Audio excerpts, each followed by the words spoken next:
how much I sacrificed! Obviously, you're not a golfer. I must have drank me about 15 Dr. Peppers. Congratulations. How do you feel? I gotta pay. We have heard the chimes at midnight, Master Robert. You're an inanimate fucking object! You tell them I'm coming! And hell's coming with me, you hear? Who the fuck has the goddamn gall to call his house on a Tuesday night? God! What the fuck is up, everybody? Welcome to another edition of 343. I am your host this week, Mr. Jackson Workman, and I am joined by my two wonderful chums, Mr. Matthew Patterson and Mr. Samuel Holler. How are you gents doing today? Pretty good, pretty good. I got chocolate milk. I got a bottle of champagne to celebrate because we are celebrating today, my friends. That's right. Yes, I have my red Solo cup with nothing in it. There was water in it a minute ago, but now there is not. Let me see, And I'll I'm pour a here little. to toast. This is the season finale of Three for Three, our season one finale. So the next time you see us, we will be in season two. So today, Or in season two honor, era. say what? Or season two era. That's right. We're gonna be like Taylor Swift. We're gonna have our Eras tour. But yes, so today in honor of the fact that we're doing our season finale, we have three very crazy movies to talk about. We went out of our way to pick three movies that are pretty wild. We did go out of our way to pick three movies, Jackson. You have a great point, and I need to address something. Sorry, there was a huge snap that you guys probably didn't hear. Uh-oh. Confused me. I need to address something for the finale. And so I'm going to go ahead and share my screen Oh, for a finale presentation. oh boy. Our host this week, Jackson Workman. Oh, I don't see your screen. Oh, there we go. Oh no. Oh my God. This isn't okay. This is Jackson Workman. This is an ambush. Yes. This Oh, is, to quote Tim Robinson, this is a betrayal on the levels that no one has ever seen. This is Jackson Workman. Last week, he picked State and Maine, or 2 weeks ago. And then this week, went to pick State and Maine. This is Jackson Workman on thin ice. And oh, what's that? Oh Oh, my there's God. somebody behind Jackson. I don't know who it might be. Oh no. Oh no, it's the killer himself, Alec Baldwin. Oh my Oh no. God. And he's saying, if you don't choose State and Maine next, I'm gonna shoot you with this gun. Definitely loaded with blanks and absolutely no other type of ammunition. Wait, oh, oh, somebody else is there. Who oh, is Oh Oh my shit. God. Who is it? That's hilarious. Oh God, and she doesn't need a gun. Jackson, you are fucked. You are fucked, Jackson. Literally or metaphorically? oh. It depends on who it is. Probably both. That Oh goodness. Oh is wow. my presentation for the finale. Well, I'd like to say two things in my defense. Yes. Uh, the first is that was probably the funniest moment we've ever had on this show so far. So I'll allow it. The second is I yes, this is true. Next week, I guarantee you, I am picking that movie. Okay. I wanted to pick it 2 weeks ago. I had picked Hoosiers and had forgotten about it and said State and Maine. And then Sam reminded me of Hoosiers. So I said, okay, never mind. I'm going back to Hoosiers. But yes, so then I was going to pick it this week and I was going to commit to that. But Sam said we needed to pick something crazy. So I thought, okay, I will choose a crazier movie that is also relevant because it's a callback to a previous episode. But I absolutely no one is more frustrated than me that I haven't gotten to that movie yet. So Maybe your slideshow should have been about me because clearly I influenced him both times. So I am. the real I'm villain here. See, if I'm Leland, then Sam is Bob. Yeah, That's yes. that's the takeaway here. You're a jean making me jacket. do it. But so I guess there's no better segue, really. I Mm. guess we'll just go ahead and make our first pick. Mine this week that I canceled State and Main for to choose, which is Twin Peaks Fire Walk with Me. Yes. Um, this is our follow-up to the David Lynch episode where I talked about how I just started Twin Peaks. That was one of our picks, was the pilot. And so now, if you will, ladies and gentlemen, picture this. You're Laura Palmer. You're the homecoming queen of the town of Twin Peaks, Washington. And one day you end up murdered. And it spawns a legendary TV show that is beloved by many people. But what happened before? Ladies and gentlemen, I ask you, have you ever wondered what happened before? Well, in this film, Twin Peaks Fire Walk with Me, you get to find out. You get to witness the last week in the life of Laura Palmer. And you realize over the course of this week that your father, Leland Palmer, is actually being inhabited by an evil spirit named Bob, who has been doing many awful things to you. This breaks the no rape rule for sure, this movie does. Many, many awful things, but there's nothing you can do about it because if you did something about it, we wouldn't have Twin Peaks, the show. So ultimately, you're condemned to die. And before then, there are two FBI agents who are investigating some weird ass shit. Oh, Matt, I can't hear you. I was just talking to myself. Oh, okay. I thought you were muted. Blue But Rose is real, okay? We will spread awareness of the Blue oh Rose. yes, we most certainly will. Get Seal to sing a song about it. Kiss from a Blue Rose. Make a freaky ass Super Bowl commercial out of it. But yeah, so that's the basic gist of it. It's a prequel to Twin Peaks showing Laura Palmer's murder, and we also get a prologue with two FBI agents investigating the murder of Teresa Banks, who was the person who was killed the year before Laura. And all kinds of weird fuck shit goes down, as is typical of a David Lynch production. So this movie quite famously, was very divisive. That's what it was. Was it the? Oh, there you go. Yeah. That's what I was trying to. I was like, what did he do? But now one of us has to do dance like the redheaded girl. But yeah, and you're dancing like the little dude. But yeah, this movie famously is when it came out, it was very divisive and it's grown in reputation over time, but still is a bit divisive among Twin Peaks fans. Some Hashtag people not my Donna. yeah, there's some girl in this who's pretending to be Donna Hayward. I don't know who she is, but she's not Donna Hayward. Laura Flynn Boyle, I've heard is kind of not the best person, but she's the real OG Donna. So, that's my Donna. No disrespect to Moira Kelly.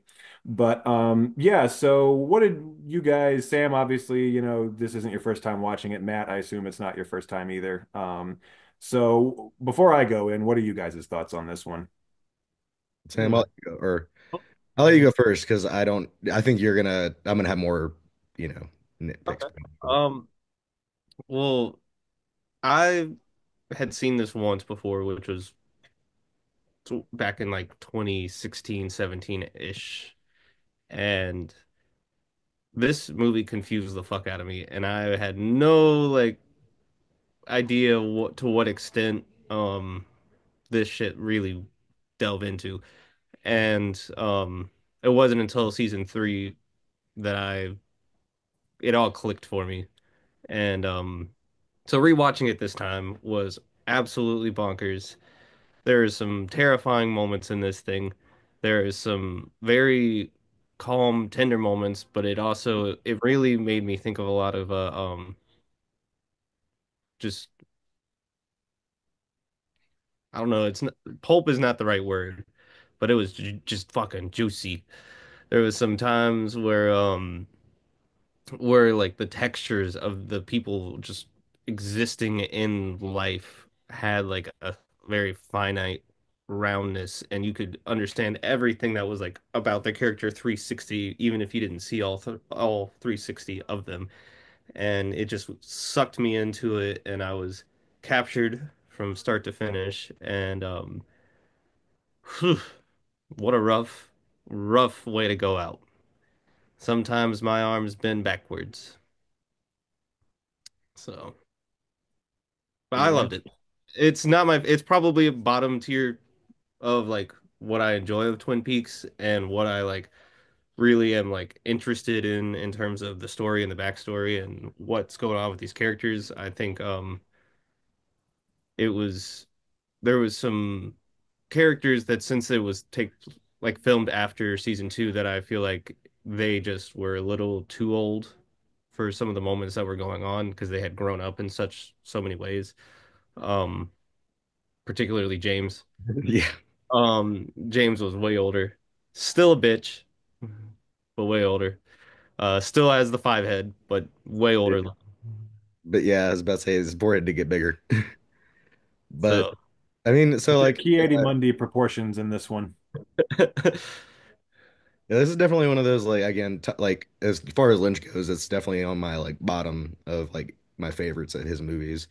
But I just felt like it wasn't super necessary. I wasn't like super getting a whole lot of new information, and I was just like, I don't really need to see all the shit that like went down before as much as like it's interesting and I like spending time with the people, kind of. It just wasn't super jump. That was my issue with it, is I was just like, yeah, we all know where this kind of goes, you know. And I wasn't yeah, I just wasn't sure if it was like super duper necessary, but that's just how I felt about it. Um, and it's not even to say it's a bad movie. It's like not. I just as far as Twin Peaks goes and stuff, it's just like what. And like Sam said, I'd seen it in high school right when I finished Twin Peaks season two, and I liked it a lot more then, honestly. I was surprised on this take or this view to have like this take on it, but I was like, yeah, not as not as like, you know, good as I remembered it, but still like there's some crazy shit in it and really good shit. So that's my little take on it. Yeah, it was interesting because I watched this pretty much right after I finished season two, and was not really sure what to expect. I had read that it was, very divisive, very, polarizing, both when it came out and still a little bit, even though, like I said, its reputation has improved somewhat. But I was like, I don't see any universe where I don't like this movie. I mean, as long as it's just we get to spend time with those characters in that town, I'm gonna have a good time, I feel like. Oh my good God. sorry, I got something going on in my room, and I need Oh to. boy. Sam's broadcasting from space. Yep. How I'm you Cooper. breathing? How are you breathing, Sam? I'm Agent Cooper. There you go. But yeah, so when I finally watched it, it was interesting because I liked it for sure. Like I had a perfectly fun time watching it. Matt, I kind of feel similar to you, maybe a little bit more positive. It's definitely one of my least favorite Lynch things. Like out of the original show, this and The Return, this is easily the weakest of those three projects to me. And I still like it, but it's definitely not as solid as those. And the reason I think is because since we didn't mention him in the Lynch episode, I want to give a big shout out to Mark Frost, the other co-creator of Twin Peaks, who is just as responsible for it being great as David Lynch, but doesn't get nearly enough credit. And I think, Writer, say what? writer, of the aughts Fantastic Four movies. We're gonna ignore that, although I love those movies, so that is really just more of a bonus in my book. But, but yeah, he again. This to me, I don't think it's a coincidence. He had nothing to do with this whatsoever. It's the only Twin Peaks thing that he had nothing to do with. So I don't think that's a coincidence because to me, I think that, and obviously it's still good because I mean, David Lynch obviously has done a lot of good stuff on his own, but I just think that the magic of Twin Peaks, the show, all three seasons was what made it so magical was the fact that it was a combination of the sensibilities of of both of them. You know, it's like you had both of their sensibilities, both of their like ideas of where the story went. And really, the more I've read about it, the more it kind of seems like Mark Frost was more like the one who came up with like he was more the writer. He came up with the narratives. He came up with all the sprawling plot lines. And Lynch was more the one who once Frost had written that was like, okay, I'm going to take it and add all this subtext to it and all this depth and just with how I direct it and kind of play around with what had been written and change things here and there. And again, just both of them did a really good job of like um just combining their sensibilities to like I read or I saw an interview with Dana Ashbrook where he talked about the scene that's one of my favorite scenes in the show, where Bobby and Major Briggs have that beautiful scene in the diner where he tells them about, you know, the vision that he had. Um, and it's funny because he said that because Mark Frost wrote that scene, and he said he went to Mark and asked him like, so how does Bobby feel about his dad's speech? And Frost was like, ah, he doesn't really, you know, think much of it. He just kind of rolls his eyes at it, doesn't really think much. And then when they got there, David was directing that episode and he said, oh, no, no, no, no, no. Bobby feels everything. He's going to get very emotional and very. So again, it's like two very different sensibilities, but like when you bring them together, like Frost writing that great script and David having the wisdom to know what the scene required once he got there to direct it. And so like you have like I'm sure there are countless moments in all three seasons of Twin Peaks that were the result of that collaboration, and that just didn't exist here. And also, there were a lot of scenes that got cut out of this that I think would have made it more fully fleshed out. I've been watching because they released a few years ago the Missing Pieces edition of the movie, which has a ton of deleted scenes. Okay. And say what? So Oh, you that got it has behind you? Yeah, that's the Oh shit! well, it's the end, the first two seasons, and then the missing pieces and final. Wow. That's cool. I'd like to see the full thing because I've just been watching the individual scenes like on YouTube. But I've seen most of them at this point, and a lot of them I'm like, yeah, they should have kept this in like because there are just certain things because I like the movie as it is. I think it's interesting. I think to your point, Matt, I disagree with it being unnecessary because yes, you know what's going to happen, but to me, like my first thought after finishing the movie was Laura feels after you see this, Laura feels less like a plot device and more like a character now. Like it completely changed the way I see her going forward. You know, it's like because in the show, like you get glimpses of her, they talk about her a lot, but she feels more like a plot device than a character. And here you get to see her be like a three-dimensional character. You get to see more of her personality. You get to see more of like just what her life was like before she died. And I don't know, you're more attached to her, or at least I was, like having seen this movie. So I think it does a good job of that. And there are a lot of other good things that it does. Like again, fleshing out her history with Bob and just kind of what led to her becoming the way that she is and things like that. But at the same time, there are a lot of scenes I've seen where I'm like, that would have fleshed it out even more. Like, because the first time I think you see Leland in this movie is the famous hand washing scene. And Matt, your review made me crack the fuck up. That was so funny. Um, but yeah, that's the first time you see him in the movie. And I think there's a deleted scene in the missing pieces where it shows the Palmer family like sitting at the dinner table, kind of having like a happy moment where they're all laughing together and stuff. And I just think like it's such a quick little scene, but I think again it would have highlighted more just like, you know, how tragic it is that it can't be this way all the time. You know, the contrast between that and all the horrible shit you see him do later. You get a little bit of that in the final version, but not enough, I feel like. And I think like exploring more of that would have been interesting. I think exploring more of Laura's status as the homecoming queen, because when you watch the show, everyone is like shocked beyond belief that like Laura Palmer was doing drugs. Like, how could that be possible? And it's like I kind of wanted to see more of that side of her. And I was kind of a little sad that we didn't get that. And like there were my only real complaints about the movie is just it feels like there were things that were left out. Like everything we got in the movie was perfectly entertaining, but it felt like there was a lot more that could have given it substance. And in particular, when you watch season three, I really wish they had kept all of David Bowie's scenes in the movie because he becomes such an important character later on, and I really wish that we had like gotten some of those gaps. Because in the final movie, he's in it for like 10 seconds. I mean, it's basically just a cameo, and I watched all the deleted scenes from the missing pieces. It's really interesting. And he gives a pretty good, I mean, his accent isn't very good, but his performance is, and he's an interesting character, and they build up the mystique of him so much. And, I'm like, I really wish they had kept a lot of those scenes in. Um, I don't know what Lynch was thinking when he cut all those out, but, um, I think it would have benefited from leaving those in. But that being said, it's still, I liked it, I liked all the scenes, with Laura interacting with everybody. I liked, again, just seeing more of her life beforehand. I really liked the prologue.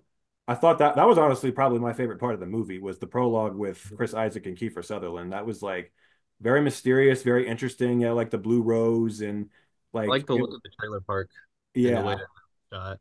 yeah. Um, part of And the say not what? to, but part of the reason I knew it was going to be a good day to talk about Twin Peaks is because I was driving down the street and I was driving by someone's car and they had the like what the symbol that's on the ring with like the like diamond Oh, with the hook. really? And then I was watching an episode of Bones with Stuart when I got home, and Ray Wise popped up, and I was like, "Oh shit, okay." Who I He want to I want to oh, go ahead, Matt. I was gonna say it's funny because he popped up in How I Met Your Mother when I was rewatching that recently, and I forgot he was in that as Kobe Smulders' dad. Oh, wow.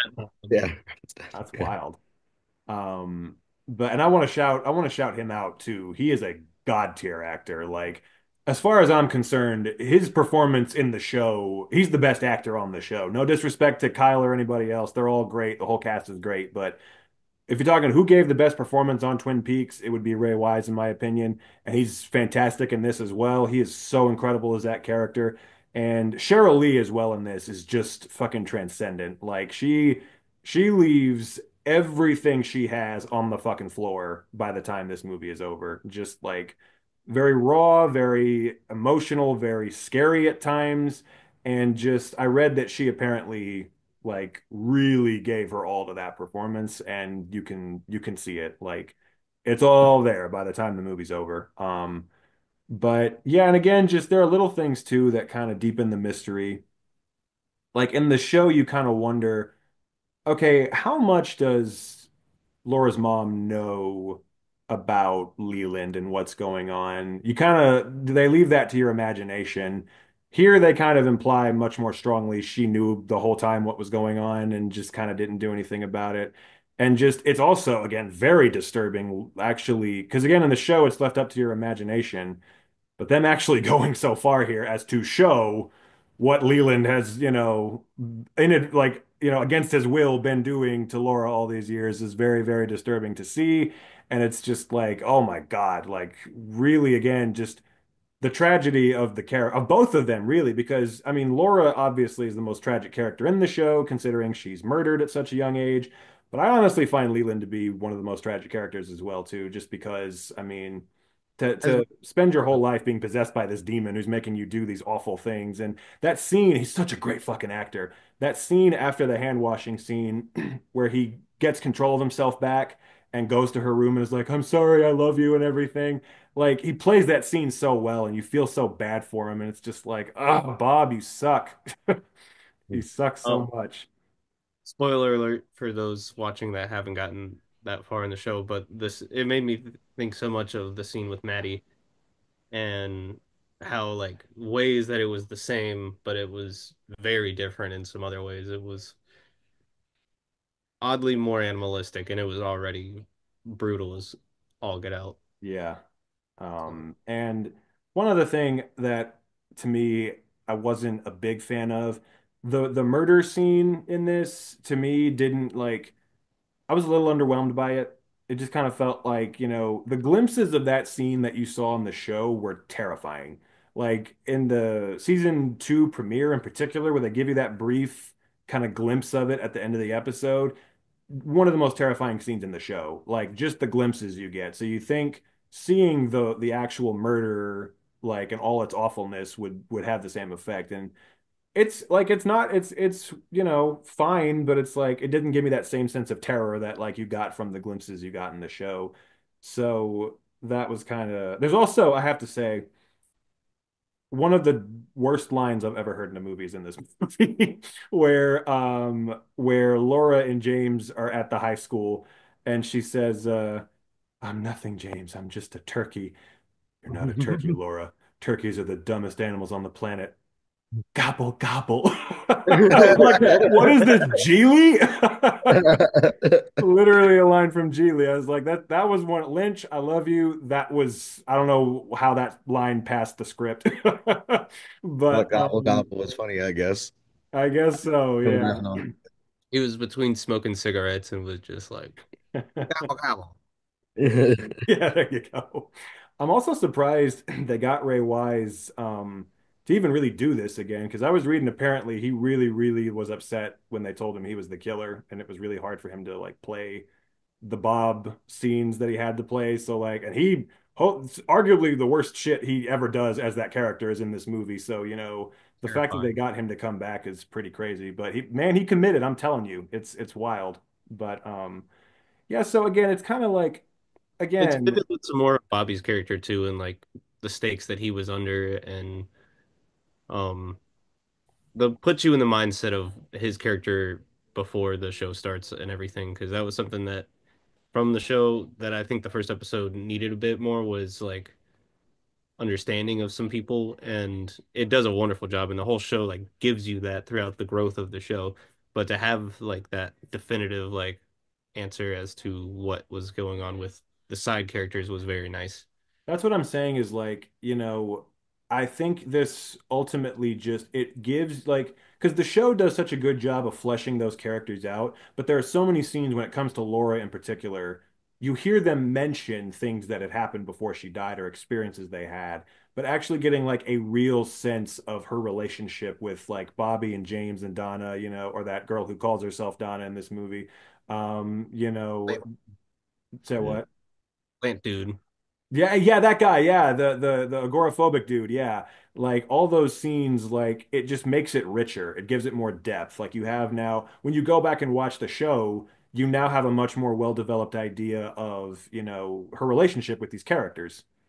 It does also give you Harry Dean Stanton, who doesn't appear until season three. Yeah, I was so surprised when they brought him back for season three and like a big part because he was kind of an unimportant character in this movie, but I love how they make it. He was one of my favorite characters in season three. So, I love how season three really takes so many of the storylines from this and really develops them. Because to me, it was like, that was kind of what I thought when I finished this movie was like, I feel like there was just a lot there that either got cut or just was never because they had planned on doing a trilogy of movies where they were going to flesh because David Bowie was going to come back in the other movies and they're going to expand on him more. And they just because this bombed when it came out, they never got to make the other ones. So there's a lot that you kind of feel like is unresolved still. So I'm glad in season three they really, really like took a lot of what they introduced in this movie and ran with it. I also one of the most interesting characters to me, one of the most mysterious in the whole franchise is Francis Bay's character and the guy in the mask. Like, what is their deal? Because spoiler alert for season three for those who haven't seen it. The exactly the spoiler alert for season three for those who haven't seen it. The very very last scene of season three. Sam, I've been wanting to bring this up to you. The very last You scene. might need to leave the room because I don't think you've seen it, have you? Me? Oh yeah, Yeah. that's right. Sam brought it to my attention. You have not finished season three. I have two episodes left, or three, 2 to 3, I think. Honestly, watch episode 16 and Why? 17 and don't watch episode 18. Or do if you want, but that would be my recommendation. But yeah, spoiler alert, Matt, I don't know if you want to hear this or not. That's okay. I'm pretty For sure I know most of the spoilers. There's not much you can. okay. So the very, very last scene of season three is Sam, as you know, Cooper and Laura, but not really Laura, but yes, really Laura, go to the house and the lady is like, I'm sorry, you have the wrong house. That lady's name is the same name as Frances Bay's character in this movie. Her character's name is Mrs. Tremond. and that's the lady in the season 3 finale's name as well. She's like, Alice Tremont is my name. And another name that the other lady in this movie went by is Mrs. Chalfant. And she says, I bought the house from Mrs. Chalfant, and something that I had forgotten until I realized it is in the show when Frances Bay's character, the one episode of the show that she's in, when Donna goes to visit her, when she goes back to that house, a different person answers the door and says that lady never lived here, just like in the season 3 finale. So I'm like, oh, so that is something. I don't know what it means, but that is interesting. So again, just like it's things like that that are like that's really kind of the best thing this movie did for the mythology was kind of introduce these things that like really tie into other things in the 3 seasons of the show and kind of deepen the lore and just like it gives you more to think about because obviously a lot like the blue rose and things like that become relevant later on. So I think kind of season 3 retroactively improves this somewhat because it goes more into it. But because I was watching it, and again, I enjoyed it. I was perfectly enjoying it. There were a lot of scenes I really liked. That scene where they were driving in traffic gave me fucking anxiety. That was crazy. And the one-armed man is just screaming at him over the Yeah. car horn. I was like, Jesus Christ. The ring. He's wearing the ring. Yep. But again, that scene honestly was very chilling. Just he's literally trying to tell her, it's him, it's him, it's him. He's the one, and she can't fucking hear what he's saying because of all the noise. It's like, damn, if only she could have gotten away. But yeah, and there were a lot of scenes I really enjoyed. I loved the scene where that was a very touching scene to me when Laura has her last moment with Donna and says, "Don't end up like me," which is sad because she kind of does a little bit later on, like to a degree, inherits some of her in season 2, inherits some of her worst characteristics, but and that's a touching scene. But again, it was like so there was a lot to enjoy, but there definitely was a sense of like, you know, I don't know. It felt like there should have been more to it. It didn't have that sauce that the show had. And again, it's because I think you only had half the equation there. I think it's like, and obviously David Lynch on his own is a genius in his own right. But when it comes to Twin Peaks, I just think, because I was watching it and I was saying, I can definitely see why this pissed people off when it first came out. Because like this is because it's not really it's more a David Lynch movie than a Twin Peaks movie. It's like because the show was not at times it was very David Lynch, but this is like full blown like one of his movies, like that level of weird. And I'm sure fans of the show were like, "What the fuck?" Didn't get So answers until that fucking damn monkey named Jack came onto the I page. forgot we were supposed to watch Oh that. fuck, yeah, me too. Because I that, didn't Uh, watch that it was either. my yeah, my thought was No, none of that us did. fucking monkey. mhm. He's got something to do with it. Because why would David Lynch be showing up looking like his character from Twin Peaks in that short film, asking him questions like he's an FBI agent? Another missing piece. That's Yes. that's the most crucial missing piece right there. Is what did Jack do? That solves the answer to all the Twin Peaks questions. Was leading us on to something with that. It's just That another one. did something. He was in the fucking like. Why would they just show him? Exactly. The monkey said, Judy, what does it mean? But I know. well, yeah, I kind of know, but not really. But what was I gonna say? Jack. Oh, I also really liked how the little dude got a bigger part in this one as well. Yeah. Ah, Because he Especially wasn't, because like in season 3 he's the tree, and so it's just like you miss him so much. yeah. Because he wasn't really, he's not in the show that much. Like he's only in like 2 episodes, makes an impression, but doesn't have a ton of screen time. So I was glad they gave him a lot bigger of a part Laura in this. Palmer. When you sent us that Instagram video, that was the first time I'd ever heard him not speaking backwards, and it just sounded weird.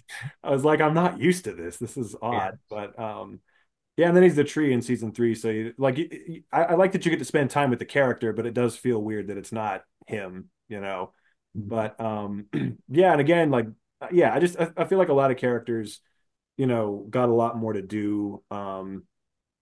Rip to Frank Silva, who played Bob, who was great in this.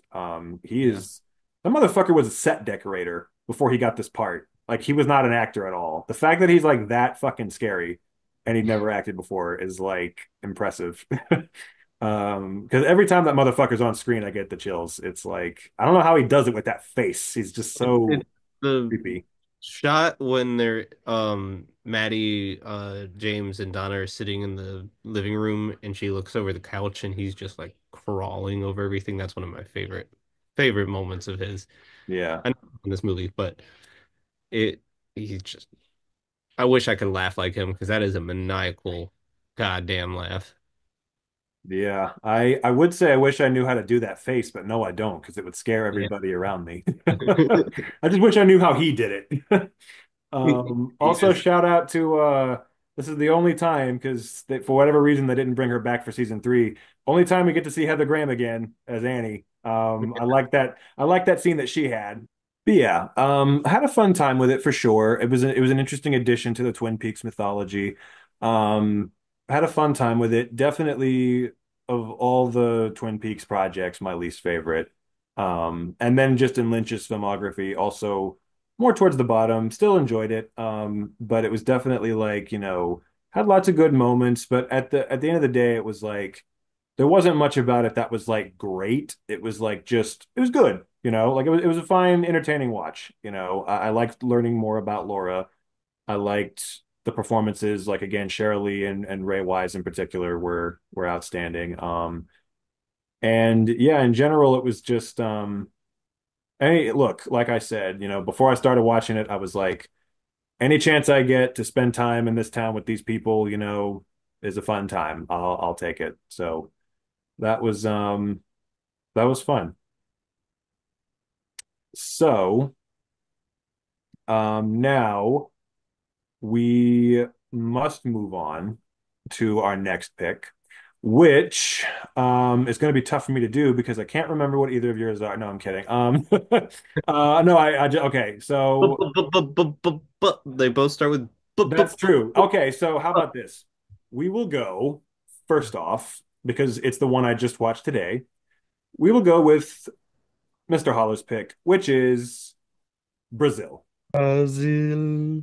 Take it away, good sir. Oh man, this movie is so dense. This movie is a lot to process. This movie is a lot to understand, and this is my third time watching it, and I still don't fully get some aspects to it. But as the coined term has been, picture this: your name is Sam, Sam Lowry, that is, not David Lowry, Sam Lowry, and you wake up one day to find out that you have been involved with mistaken identity with a man named Harry Tuttle, played by De Niro, who the first time I saw this movie I thought was a plumber.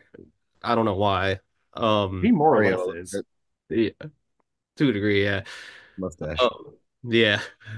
Um, and you find out he did some real fucked up shit. And he has now caused you to become enemy number one.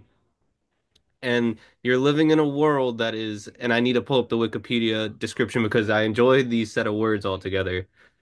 Dystopian, polluted, hyper-consumerist, overbearing, bureaucratic, totalitarian future, which is, 2025. yeah, Somebody had pretty to meet a word limit on that essay. that is just the opening to the plot on Wikipedia. Um, shit is fucked. Things are weird. You got your mother who is trying to do some weird plastic surgery, and all of her friends are trying to do plastic surgery, and they're all like stretched out and everything. And then you got your best friend who's kind of a snake, and in the end becomes a downright bastard, who tries to lobotomize your ass. And so you meet this girl. You got the hots for her. You want to know what's going on. She's carrying a bomb on her ass. She slips that shit in that department store so easy, and kaboom. Now you're really public enemy number one, and you are on the run, and you need to fight for your life and also try to just understand what is happening to you. And you get Sorry, I'm backtracking because I'm now thinking about his boss and the all the dudes surrounding his boss as he walks and like the way they kind of swallow him up with like talk and like hands and papers. And while he's like just being shown his office, this dude is just like pulled in millions of directions. This movie is crazy. 1985 or 6, directed by the Terry Gilliam. If we're Very having a much callback to the old show, Watching for the Weekend, traumatized the shit out of Sam on that show with his movie Tideland. just thinking about that movie stresses me out. This is more in the vein of like Time Bandits than some of his other works, where you're just thrust into this adventure, and then it has like connections, or this is the OG, but connections to later in his career. Fisher King is very similar to this. Um, I got some more things to say about it, but I will turn it to y'all to see what you think of this movie. Cat. Yeah, this is my second time, and I agree. I still don't quite get like half of it. Not the half of it. It's just like one of those things where I'm like, what the fuck? Why is he flying? How does he have this sword? Like, what is this part of the movie? Like, I don't know. But no, I really love Terry Gilliam, especially like his older stuff. Uh, has such a fucking like You're not a unique. fan of the Zero Theorem? I was about to, because like, I'm like, what happened? Like, literally, Tideland's probably the last good one that I can think of. I But just saw Imaginarium of Dr. Parnassus the other week, and it was very odd.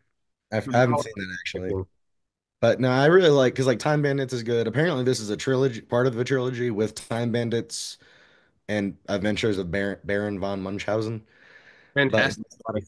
but I think I just love the way he shoots shit. Like you can see like certain Monty Python elements, you know. Oh, is that yeah, hell It's yeah. my EP copy of it. But like it's still he takes that and then just puts like this really like crazy twist on it. And fucking I think it's Michael Palin, the guy who plays his Mhm. he is so goddamn creepy and good in this. And yeah, I really this is my favorite time watching it more than the first time. But Jonathan Price also, he just Yeah, I fucking forgot to bring kills up the GOAT, Z. J Price. Words cannot describe my love for that man. But now that like this movie's also just like as fucking weird as it is, it's like hilarious at times. It is, you Oh, know. It's I, hilarious a lot of the time, honestly. And so yeah, I'll let Jackson, you can go ahead and take it away. That's how I felt. Yeah, so this is my first time seeing it. This is a movie I'd always wanted to see. I've heard nothing but the greatest things about it. Always wanted to check it out. And fuck, wow, just what a movie. I loved every second of this from start to finish. This was a fucking masterpiece as far as I'm concerned.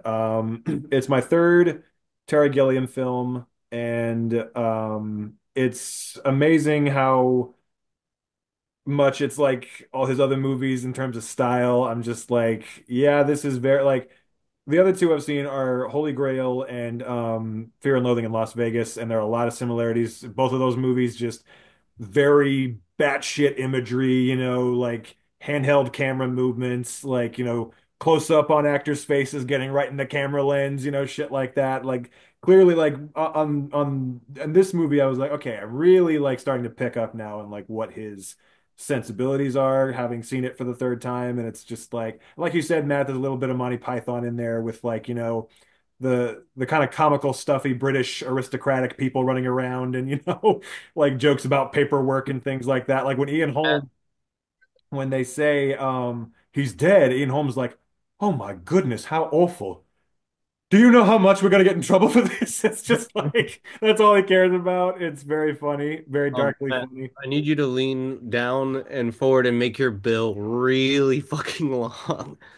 So we could be like Bob Hoskins in his Oh yeah.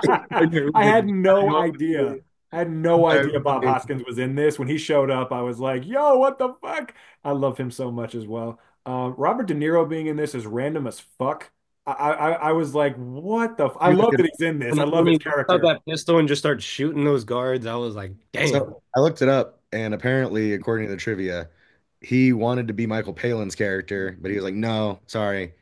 but he was like, I'll take any fucking role at this point. And he He was like, really here. wanted to work with Terry Gilliam, yeah. Yep. And I'm just like, that is weird because I just don't see De Niro working like like being like, I want to work with Terry Gilliam. That Well, just doesn't. apparently, once shooting started, they did not get along. But Oh, yeah, so which is pretty typical of Terry Gilliam, to be honest. So it's not very surprising.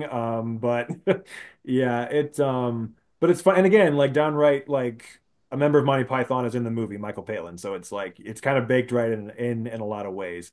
And my God, the creativity of this fucking thing. When I looked this up, I was like, this had to have been based on a book or something. This is a completely original movie. I can't fucking believe that. The creativity of just like, first of all, it reminded me a lot. The only movie I can really compare this to is Orson Welles' The Trial.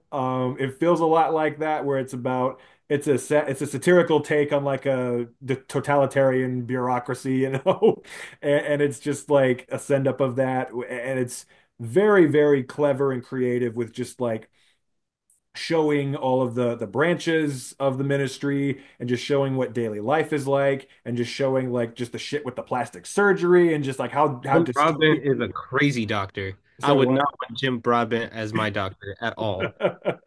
Yeah, no. That was again, I didn't know he was in this. I was like, what the fuck? That's probably the youngest I've ever seen him. And yeah, just again, and the fucking Jesus Christ, the set design was incredible. Every one of the sets just looked massive and just like great. And again, I love the dream sequences. I love Terry Gilliam's commitment to like having these practical, like the rock thing coming out of the ground and like those giant like earth slabs coming up when he's flying through the air, and just cinematography was gorgeous. Shout out to Roger Pratt, who just died last year, Oh, damn. who shot the R.I.P. shit out of this thing. Music was great from Michael Kamen. Yes. Yeah, every aspect of this thing, every one of the sets. I'm I thinking can't of the car that he drives when he pulls up and it's like super long and they're like old-timey cars, but they're super futuristic in some Yeah. aspect. I love the one of my favorite shots in the entire movie is the shot of just the two church doors with the blue crosses on them, and it looks like just a black screen with two blue crosses, and then he opens the door and goes inside the church. I was like, "Oh my God, that was fucking incredible." But yeah, and just so many, yeah, every one of the sets in this movie looks absolutely gorgeous. Very expensive looking. I don't know what the budget for this thing was, but it looks like they put a lot of money into the production design. And again, just so clever, so funny. That opening scene is both very like scary and funny at the same time, where those guys go into not Tuttle, but Buttle's house. We got to make sure we remember the difference here between Tuttle and Buttle, or else bad things could happen. When they go into Buttle's house and like wrap him up in the bag, and it's terrifying. They're busting through the windows, they got guns and everything. And then again, very, very Monty Python, just like, ma'am, would you please sign this document saying that we can kidnap your husband? It's just very, very British, quirky, And they come down humor. through the ceiling is just crazy. Yeah, And and then just later, the ceiling still isn't fixed. They just left it there. Just yeah, the screenplay for this thing was absolutely wonderful. I just loved. Again, I liked the main character, Sam Lowry. I liked, he was like a very inept kind of goofball, but like you endeared yourself to him because it's like, bro just wants to find the girl of his dreams, man. Everybody can relate. Everybody can fucking relate, and it's just like, I don't know. I liked their whole thing. I also really liked that scene where like it looks like the movie's over, and it's like also one of the wildest lines in the movie. You're dead officially. Well, you want to come experience some necrophilia? Yeah. I was like, Jesus Christ, wow. the sheer terror of like when he's on in the bag just swinging going Mhm. like through the conveyor belt of lawyers and other people that they had to talk to, and um there's just so much in this movie that is like you can see inspiration from like stuff that it took and stuff that was inspired by it. I know Matt and I talked about X-Men with Cerebro, Yeah, yep. definitely having like a visual kind of look with Oh, that. you're right. At the end there, you're exactly right. Yeah, that does Yeah, look like that. The police I was car. Bryan Singer um was fucking watching this shit. there's an anime called Bleach where this like thing is comes after and like sweeps and kills anything in its way, and the police cars are very similar and they have the singular light, and so when you get shots of them in the dark it looks exactly like that just coming down this long corridor towards you.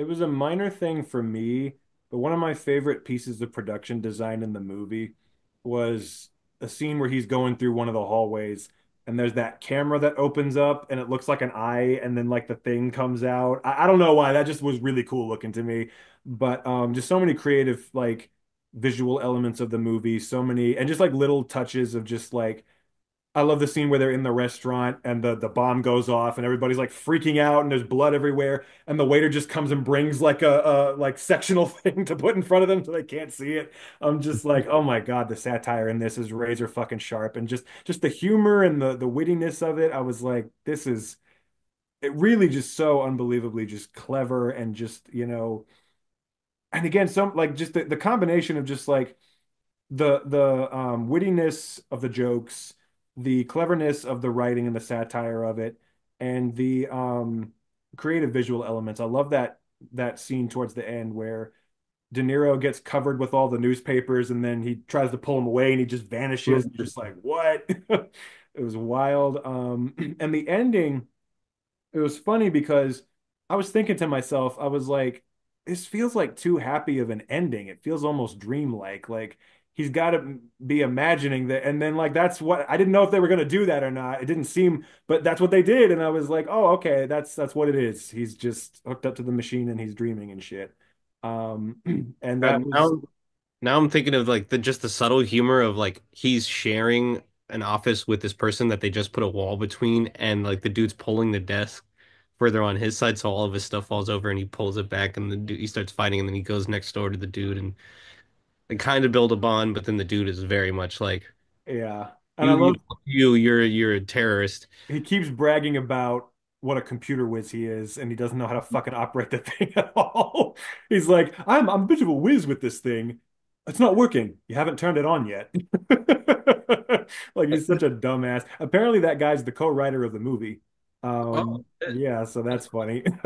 But yeah, and again, just I don't know, like all the shots in the movie, Terry Gilliam really knows like how to always get the perfect shot to convey whatever. Because I just really love like a lot of the like super wide shots of them just like walking through buildings and a lot of just like, the scene where he first starts working at the he gets the promotion and he starts working in the other building and it's just like that shot of just like the hallway with all the corridors and you see all the people walking back and forth and then they like come right past him and stuff. I'm just like you got all that pretty much in one go and that was really cool. But yeah, it really was just, I thought, again, just brilliant on every level. I just thought the whole thing was, I don't know, just every element of the movie was just working together like a harmonious machine to like just make it this incredibly great, incredibly funny, brilliant satire that just, having just seen Mickey 17 a few days ago, could have taken some pointers from this one.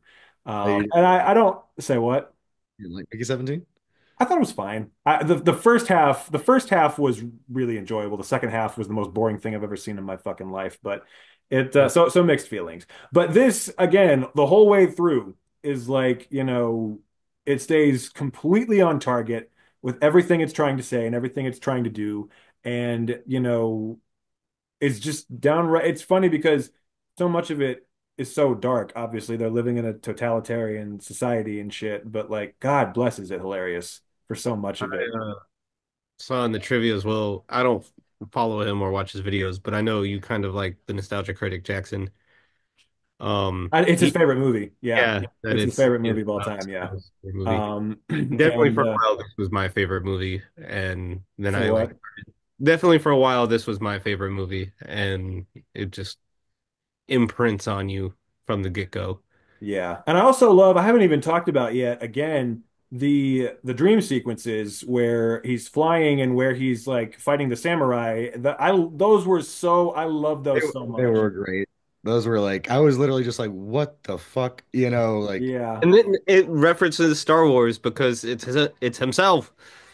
Yes, yes, I thought that exact same thing. Thought that exact same thing. I was like, I literally said, "You got Luke Skywalker, bro." But yeah, what was I gonna say? But again, I love the visual metaphor of like, this is what it feels like in his mind, this is what he's doing in order to achieve his goals, meet this girl. It's like, the way he sees himself overcoming his struggles is fighting these monsters and like sees her as like a princess. It's a fantasy. Like that makes it more exciting in his own mind. That's just kind of how he sees it. It's not really what's going on, but it's how he sees it. And it's like it gives you so much more of an insight into who he is as a character. Like that's kind of how he sees the world, is just like, I'm not just some guy looking through some paperwork or trying to find this girl. I'm on an epic quest to, like, fight the evil forces and that want to keep me away from her and stuff. And I love, again, the part at the end where you know, you think it's over. They do such a good job of making it seem like it's over, to the point where I was like, I thought we had 20 minutes left in this thing, but it feels like it's about to end. How is that possible? And they lull you into this false sense of security, and then the dream is interrupted by the guys coming in and like taking him, and you're just like, oh fuck, that was such a good fake out. I And then when they're really, just like she's dead, like they killed her in the raid and all that kind of stuff. And then I I keep forgetting that this movie is a Christmas movie, and you have I the dude, know. the Santa like talking to him like all fucked up in the wheelchair and everything. And Yeah. And something that they never explicitly say, but I'm convinced of, is I wholeheartedly believe that the government was responsible for all the bombings. I don't think there were any terrorists, because I wholeheartedly believe that, because they spend the whole movie making you think she's one of them and that Tuttle is one of them. And she says at one point, how many terrorists have you actually seen? As if to suggest there really aren't any. And again, she has the package that you think is the bomb, and then the bomb goes off, and he's like, "Oh, I knew you did it." And she's like, "Here, see, look, it's not a bomb, you asshole." And you're just like, "Well, then who blew him up?" And I'm like, government's doing it. This is their way of convincing people that they're the good guys, is making it look like they're terrorists. And I was like, they never say that. But I'm like, that's so weird. I guess they just want you to think about that on your own, because that was the implication I got from it. I was like, I guess there's just so much subtext there. They expect you to figure it out on your own. But I thought that was another really clever, well done aspect of the film, because I was definitely thinking about that. I was like, you know, I think it was them. But yeah, the whole thing, and again, like, yeah, just I can't say enough about the creativity of, I mean, basically everything about it, but in particular, just the way the world is structured, the way it looks, the way, like, the creature designs. Again, those monsters with the baby faces were so unique looking. I was just, and again, it gives you that like Fear and Loathing vibe, where that also has like tons of extremely bizarre creative imagery in it. So, like, having seen three of his movies now, I'm like, okay, I'm getting the vibe now of like Terry Gilliam, and that great shot of when they're driving and the giant guy comes over the building and shit. I'm like, yeah, just I love everything about this. Was just chef's kiss, just beautiful. No Agreed. question.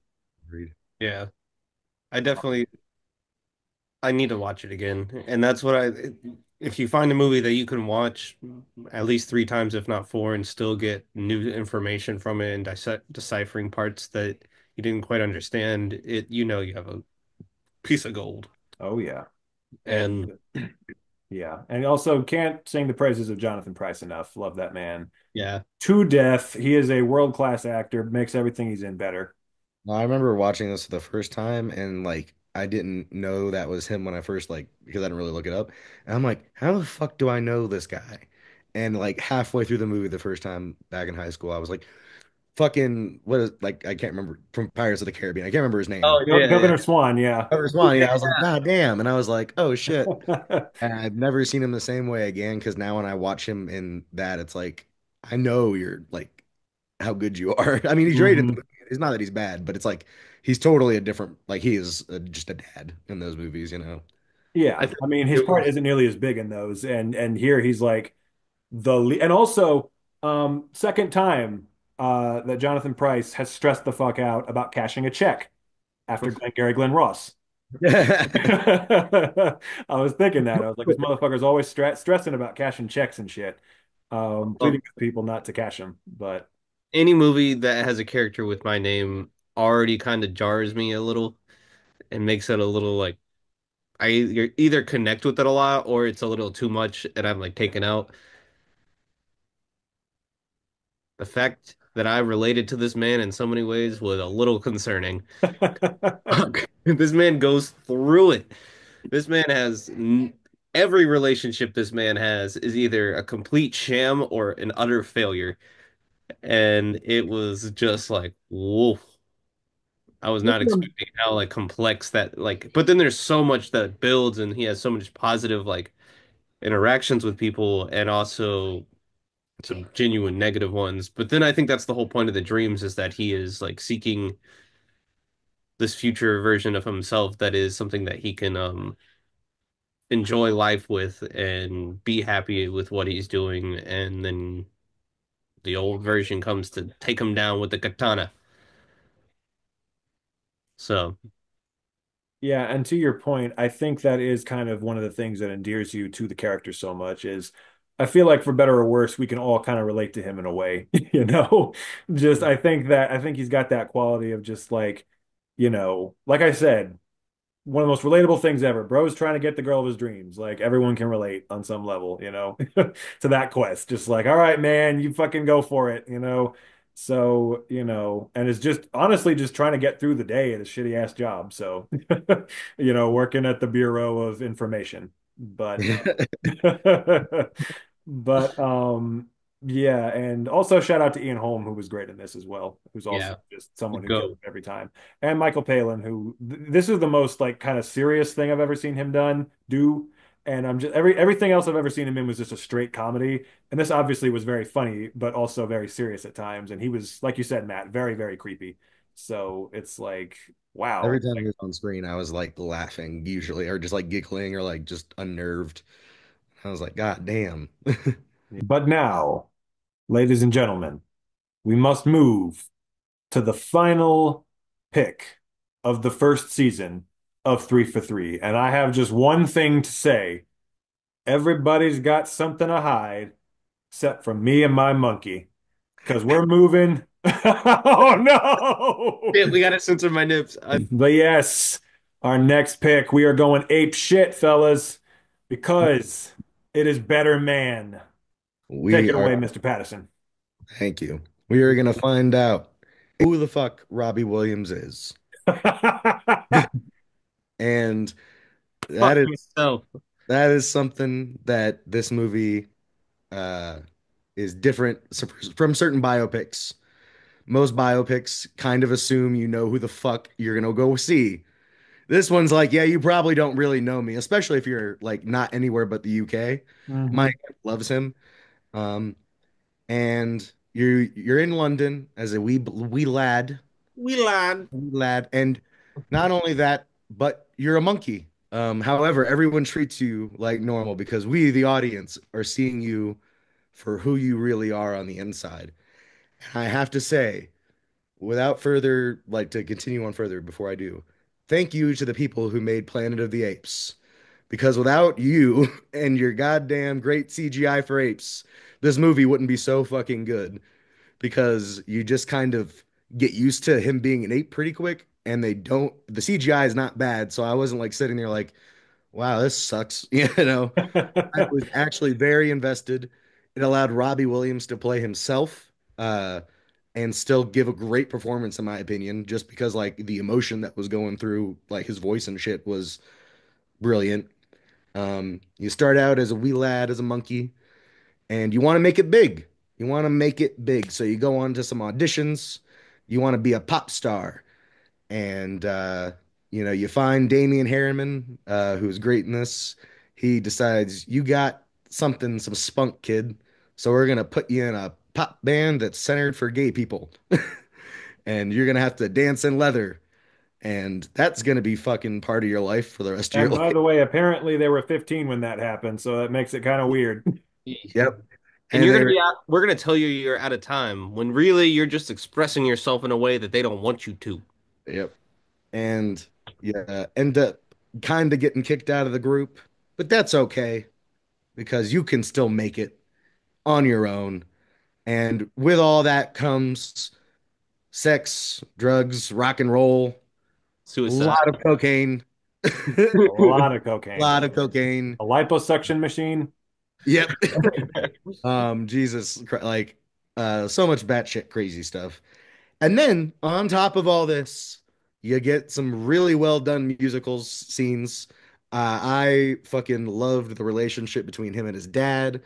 The part where he's like singing alone, like with his dad and then alone was fucking crazy. Or like I think it was like the shadow and shit. I love the direction of this movie so much. I thought the way it was like, I was also had very low, like medium expectations going in. But for a musical, I would say we picked a pretty good one. And also, fuck his dad. But even though they, Did it his way. fuck Stephen yeah, Graham looking motherfucker. exactly. Like that was such a interesting part because I didn't expect him to come back. And when he came back, that was like, oh, what the fuck, you know? But anyways, so I without keeping too much time up, what do you guys think of it? Sam. I should have known Michael Gracie made this because I am a very huge fan of The Greatest Showman. I know it's not everyone's cup of tea. It just was one of those movies where like went and saw with my mom when I first moved to Florida. You know It what's connected funny? me. You know what's funny, Sam? I've refused to watch The Greatest Showman for many years. Do you know why? Because I Why? said it looks too damn much like Moulin Rouge. So you liking it makes all the sense in the world, and me not Well, wanting to see it makes all the sense not in the world. not to make you cry or feel bad, but my mom turned to me when the credits started rolling and was crying and just said like your grandmother would have loved this movie and I wish she could have been here. And that's when that movie like became a huge moment in my life. And so I should have known because like that's why it's so well shot and like there's all these big extravagant things, especially the street scene where they're dancing and going through the cars and everything. That's something that I You can know, visually connect with those two movies. I have to say that scene I saw a lot on Twitter, and by itself, I really did not fuck with it. But then Hmm. seeing it in the movie, I was like, actually, this fits totally fine. And is like, I just wasn't. I was seeing it out of context, so I was just kind of like, what is this is weird. Fuck But the no, I lube. liked it a lot. Fuck the lube. This movie went full fist. And honestly, I genuinely feel like was not sure how I was going to go into this, but after watching it in the last like week or so, it has really sat with me and sucked into my soul. And I found myself going back to the music and didn't, I was expecting some sort of like comedy spy kind of like crazy thing where it's just a monkey doing some stuff. I didn't know it was based on an actual person's life. And so to have that change when I discovered that and immediately identifying with him like when he's playing the goalie and then like do has all those takes of him like missing and stuff like that. I fell for Robbie Williams and for those 2 hours his ass was mine. And I absolutely love this movie. I was not expecting to like it as much as I did, but it just everything about it is heartwarming but so messed up and so interestingly shot, especially like the montage where he's doing all the drugs and like his eyes just slowly start sinking in and turning more and more red and then you have like the shots of inside the tube when he's snorting up the cocaine and everything. It just no matter what point in the movie, there's going to be a moment. If you find a lull point, there's going to be a moment that picks you back up and brings you back into this whole thing and just gets you really energized. But also, you find such depression within that energy. And that's the whole meaning of him seeing himself, telling him that he's going to kill him and all that kind of stuff. So, um, yeah, I really connected with this movie. I did not expect to, and I definitely really shot up on my list of some of the favorite things I've seen this year so far. Yeah, it's funny because yeah, my whole experience with this movie, it's funny, fitting, last one of the season, and it is maybe the ultimate embodiment so far of what I always say, which is I'm glad that, you guys picked this for the show, or I guarantee you I never would have watched this movie in my life probably if you hadn't picked it for the show. Like, even after you picked it, I was like, I'm gonna have to watch the fucking CGI monkey movie. Like, okay. I could not have given less of a shit about this movie when it came out, which is only a few months ago. Like most Americans, I have no idea who the fuck Robbie Williams is. So I was like, okay, I already don't know who this is.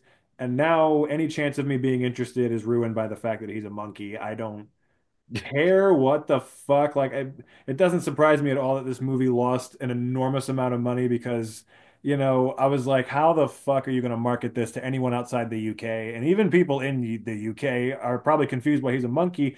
So I was like, when I sat down and watched it a few nights ago, I was like, okay, I guess it's time to give this one a shot. Let's just get through this one and see how it goes. And man, talk about a surprise. I almost fucking cried watching this thing, man. I love the shit out of this movie. It's in my I think top six of 2024 movies. I mean, which I did not I expect. I consider it a 2025 because it came out January 10th, It was technically. nominated for this year's past Oh, year's true. Oscars, You're right. so I Damn. count it as a 2024 movie. Time. But 'Cause um, this was my top of the year so far, but now I guess I got to put it back in my 2024 oh, list. gotcha. But because British movies are like that, they release over there the year before, like Paddington and Wallace and Gromit, and then they release over here in like January. But what was I gonna say? Oh, but God, yeah, the whole thing was because at first I was vibing with it. I didn't love it yet. I was just vibing with it, like okay, like this is good. I'm vibing with this. And then as it just kept going on, I was like, man, this is a great fucking movie. Like every aspect of it, the writing, the direction, the way the music numbers are staged. And I know it's crazy. Speaking of Moulin Rouge, I guess technically this is a jukebox musical. Would you count it as one? I guess I so, yeah, mean, because I I think it's haven't looked up songs. whether or not there's original songs for the movie, but I'm assuming most all the music I'm was his own. assuming, again, I have no idea because I've never heard of him before. I'm assuming these are all Robbie Williams' songs that they're doing in the movie. So I'm like, it's what it felt like. And so I'm like, okay, if this counts as a jukebox musical, I guess it's the first one I've ever enjoyed because, again, others can, yeah, we're coming in with some big surprises here in the finale this week. But again, it's like, I was watching it literally. I'm sitting here watching it. Every time they did a musical number, I was like, how did they do this? Like, how did they figure out how to do this right? Because the reason I'm hesitant to even call it a jukebox musical is because to me, this wasn't something like Rocket Man or Moulin Rouge or Mamma Mia, where it's like in those movies, they're trying so hard. Because in musicals, the songs are the dialogue, you know, and that's how they're treated in those movies. And it's impossible to make it sound like dialogue when it's a pre-written song that was written and recorded in a completely different context. It's like in the middle of the metaphor I always used to use is that's like in a non-musical, all of a sudden, the most dramatic monologue of the movie, you just quote the to be or not to be speech from Hamlet, and that's supposed to be the scene. And then Francis Ford Coppola literally did that in Megalopolis, and I couldn't fucking believe it. I was like, that was the joke metaphor I used to use all the time, and that motherfucker actually did it for real. um, but and it's like, okay, you can't just it has to be original dialogue related to that scene. You can't just take a monologue from like Shakespeare or something else and have that be like, no, that already exists in this thing. You can't use it for this like it's an original thing. But here they don't do that because each one of the musical numbers, it's more like, have either of you seen Cabaret? Been Mm-mm. a long time. So it's like Cabaret, where the songs in that, again, they're singing them in the movie. Like it's not like dialogue, it's not like a traditional musical. Like they're actually singing them. And in that movie, every song they sing, it's like basically describing the events that are going on in that point in the story. And that's essentially what they did here. It's like, because a lot of the most serious emotional beats of the film are not sung here. They're done with spoken dialogue. And once they get the emotional moment across that they're trying to get across, then they'll go into a song. And the song is basically there to just kind of set the tone and depict like that scene in the street where they're like going around and dancing in the city and everything.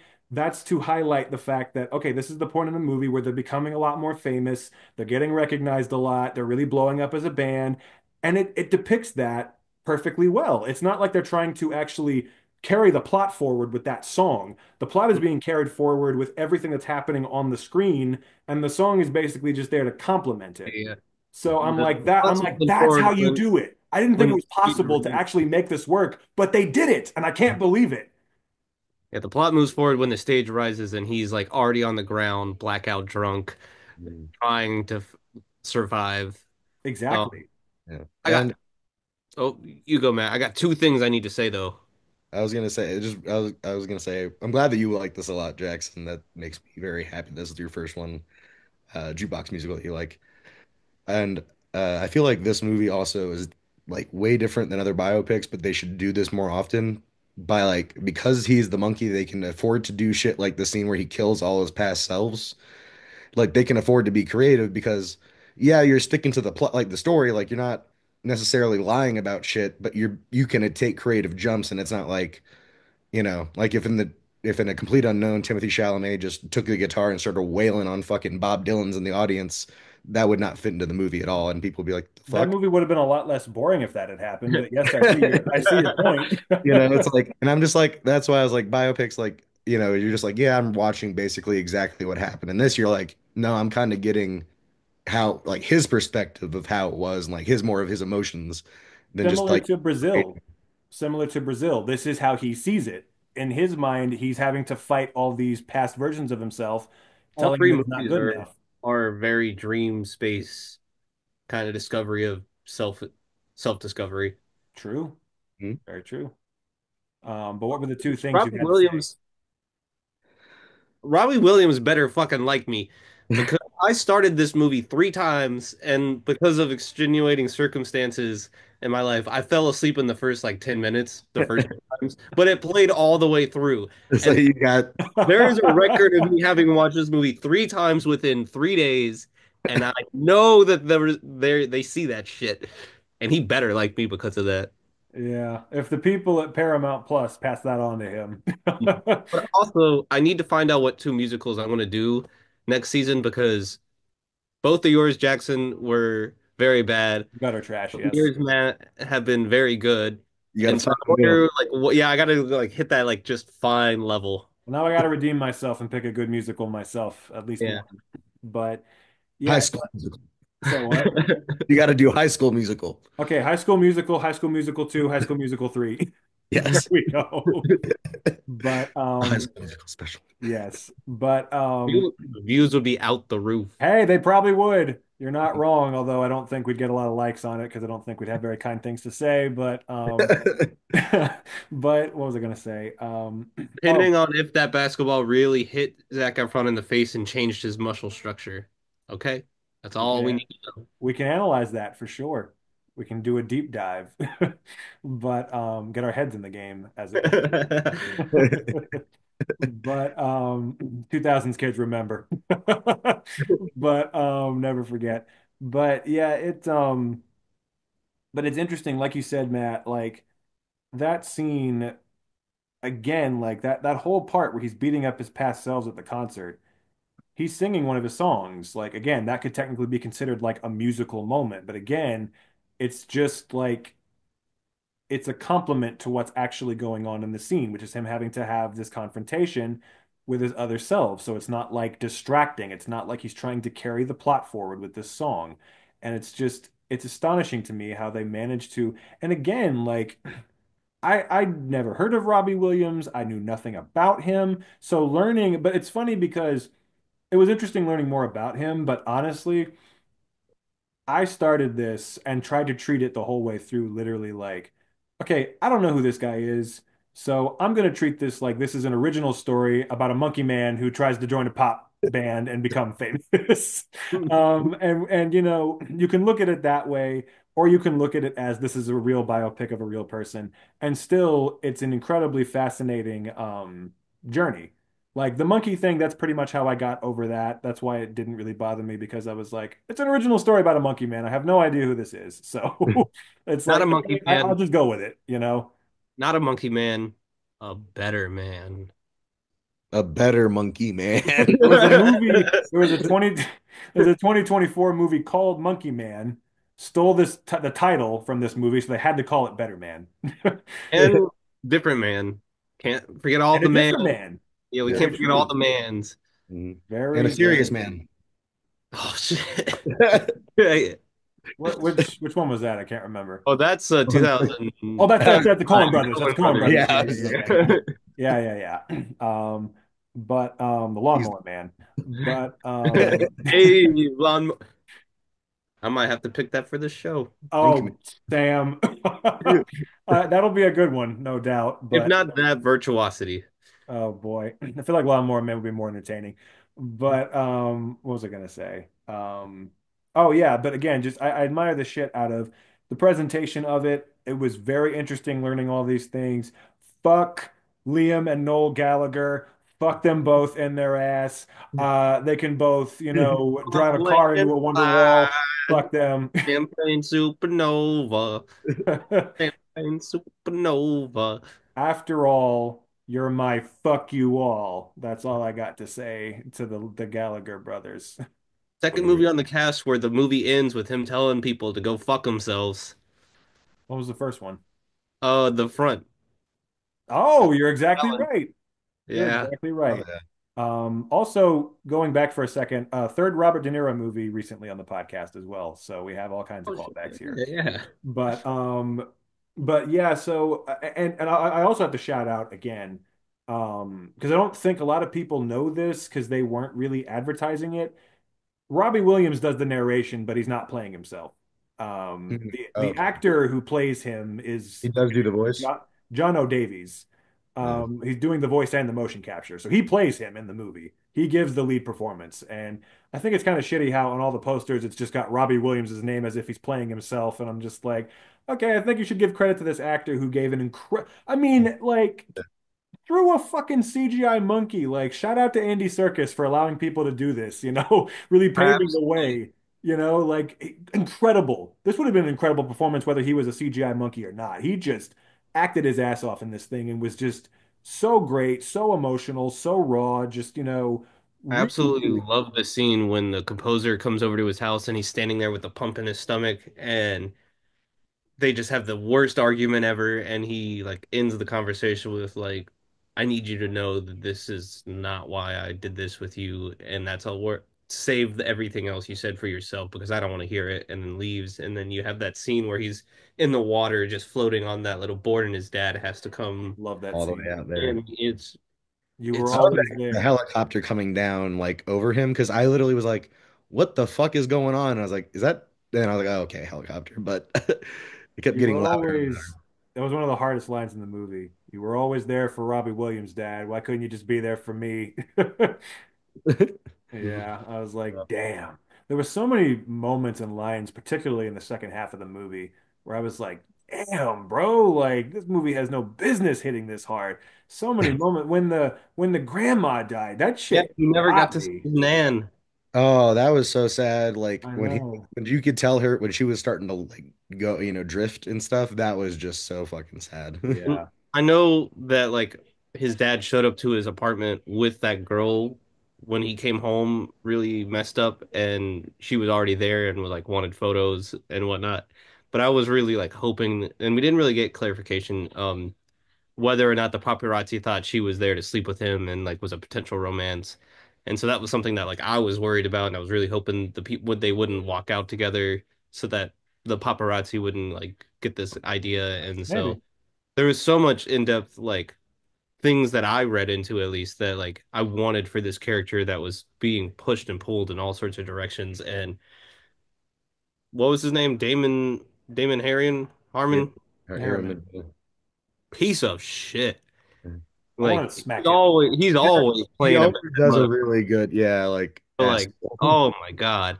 I love the creativity too of him just saying like, for legal reasons, Nigel Martin Smith was a wonderful person and a total cunt.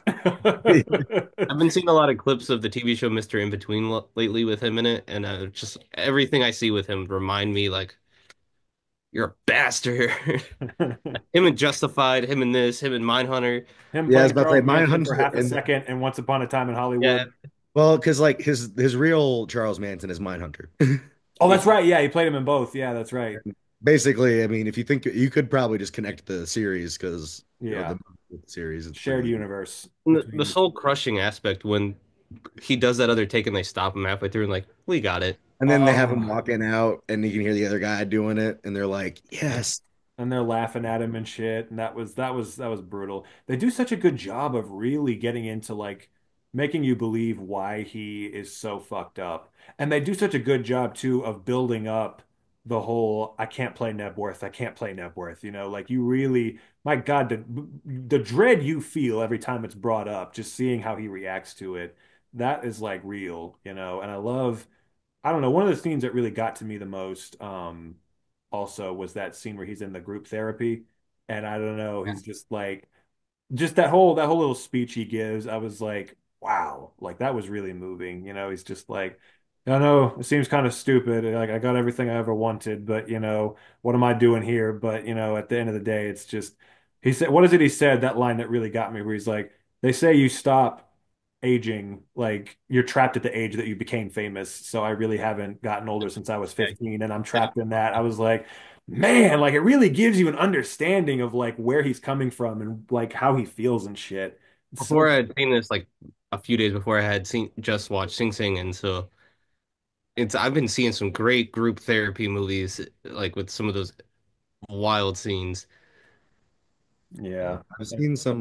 There's like some clips of him online, like talking to his kids and stuff, and he like they're just like saying like Gen Z words to him, like skibbity toilet and shit. And they're like, "Do you have Riz, Dad?" And he's like your whole lifestyle is funded off my Riz. And I was like, damn.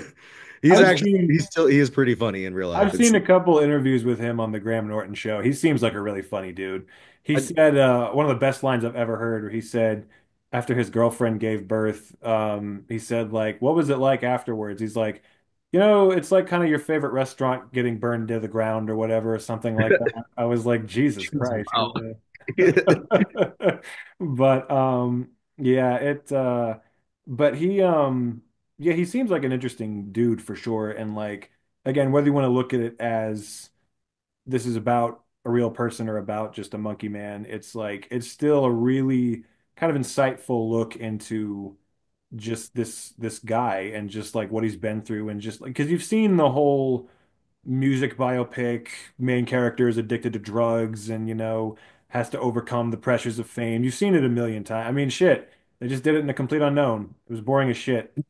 And I like how here they were able to inject some real fucking excitement into it, and do it in such a unique way. It's like I give full fucking props to Michael Gracie, who directed this. Just like, I mean, the Greatest Showman really seems like a movie that I wouldn't enjoy, but it makes me want to see it more because I'm like, maybe because this didn't look like anything I wanted to see, when I saw the trailers. So I'm like, shit, maybe I should give that a shot. Who knows? I mean, really, but yeah, just the staging of this was fucking Speaking, immaculate. Every single one of the musical sequences, the one on the boat, the one in the city, just fucking incredibly, like just so well staged, every bit of it. And just yeah, the whole thing was really, really, really a surprise. speaking Um, of 2018, I think 2018, musical movies. I was thinking a lot about my disdain for Bohemian Rhapsody, which I apologize if maybe all like that, but like the way they shot the crowd in Nebworth was so personal and realistic. And even though you had these massive seas of people all dancing and going crazy, you felt that. And I thought a lot about that movie and where they would just pan through the crowd and I'd just be like, they're all computers people. I don't care about this thing. But then like I'm sure there's still computer people with this movie. I don't know, but like I just felt it. The way the camera moved just was perfect. And that song that he sings where shake your ass and all that kind of stuff, like I really was just like super energized with his character. But then you have that moment when he's like, you're gonna kill yourself if you keep doing this kind of thing via the alternate versions of himself. And it just added so much personal depth that like a lot of recent movie big stadium stage and even A Complete Unknown, like there's so many scenes in that where you have like the audience there, but you don't get a feeling for the audience. And you kind of do with The Complete Unknown, but it's very irrelevant to like you're more concerned with him succeeding in that and doing and well. making a statement, while Robbie Williams, you're concerned about him just like making it through this without overdosing or embarrassing himself to the point that like his family can't even talk to him. And there's just stakes there that like are very not set at all, but they are very clearly from the get-go placed on him from the fact that he's famous and what he has to do and who he is and the roads he goes down. That's an incredibly good way to put it. I mean, that is like, because yeah, in that movie, in A Complete Unknown, it's like the stakes are, oh no, people aren't gonna like my electric guitar music. I'm gonna go, smoke a joint and fuck a girl in my hotel room after it's over, you know. Those are the stakes, you know. Here they do such a good job of making the stakes personal. That's a very good, yeah, good comparison. And it's like that's the movie to me is just it, it's been said that music biopics have gotten a lot harder to do in recent years because they all kind of still follow the same formula. And once you've seen it a certain number of times, it gets a little old. And I still think as long as the craftsmanship of it is good, you know, of course it's like you've seen it a bunch, but as long as it's still like well written, well made, well everything, it's like, yes, we've seen similar things to this, but we haven't seen this person's story. Like, And yes, it's we interesting. saw Like, like so Walk the Line and A Complete Unknown have a lot of similarities, but it's like, okay, but that was Johnny Cash. This is Bob Dylan. I want to see their specific experiences with this. That's what makes it different to me. Unfortunately, A Complete Unknown was very boring and didn't get into its subject at all. Here, again, it's like for them to reinvent the formula in such a, not even just because he could have just been himself. Like him being a monkey is irrelevant. Like if he had just been himself in this, it still would have hit. It still would have been like a very fresh reinvention of. I don't know if you noticed at the very end when he shows his chest, which is why I showed my chest, he has the tattoo and he's starting to become human himself. That's what I, Now that okay, so that is what it was because that's what I I read. thought That's what I I kind read of in when the he was reaction. shaving Yeah. his head and when he did that, I kind of thought, is he becoming more human? Is that what they're going for? But I wasn't sure. It's hard to think so, find who he yeah. is as a person again. And I think that was something that it even addresses from the get-go that he was someone that he wasn't in the environment that he was, and he needed to be in the right space to create that. And that's why that ending moment when he sings I did it my way, it hit Man, him so hard. bringing him bringing the dad up on st that shit that got me. I was like, Yeah. oh, them singing the Sinatra song again after all these years. That shit got me. I was like, this is beautiful. I love this shit. And then again, just the nice little touch of, you see that he sees the other versions of himself in the crowd. It's like, okay, I still have to deal with this, but I got a handle on it now. It's like it's never going to completely go away. I still have to deal with it, but I can manage it. And like I'm in a place where I'm not going to let it defeat me. And that's good. Again, I like that it ends on that note. Yeah. I was like that Instagram reel I sent. I was literally just sitting there the whole time like, why is this so good? This is better than I thought it would be. Yeah, I Like feel I feel bad that it lost so much money. I mean, it just absolutely All ate three of shit. the movies that we picked this week were box office bombs. Oh, really? Yeah. I didn't know that about Brazil. Oh, yeah. Brazil was like 15 million to make, and it only made, I think, nine globally. Ooh. Mm. And, but I mean, Now it's a hit. found its Of course, audience. now it's a legendary classic, yeah, but uh, And Better Man found its audience within this my motherfucker.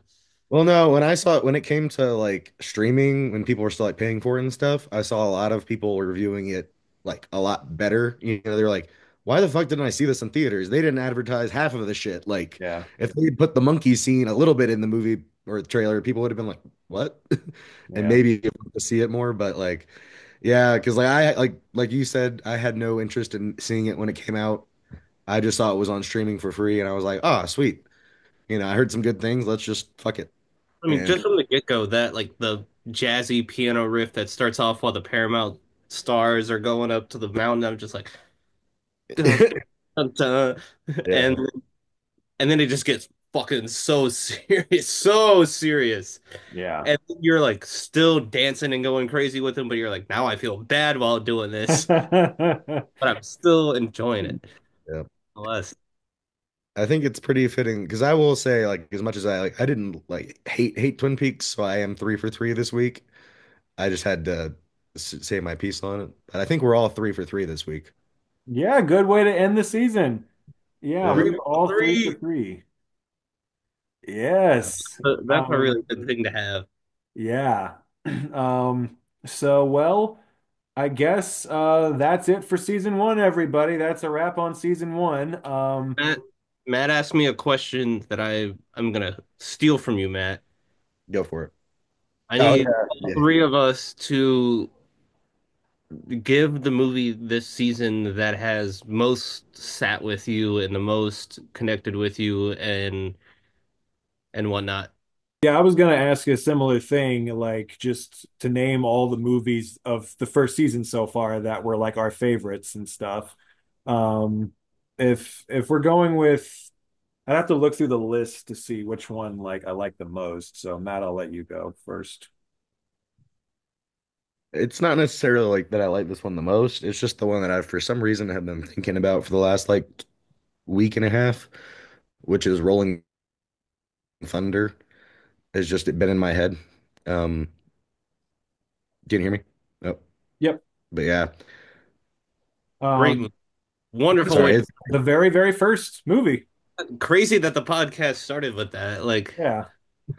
That was the very first one, and that's a good one. That was a very good one. That was one of those because to me there are so many that we've done where I'd never heard of it or just had no idea what it was, and that was one of them that I ended up really enjoying and even like putting on my favorites list. So there are a ton of those. I guess if I had to say what my favorite thing we've talked about so far is, I guess it would be Redbeard.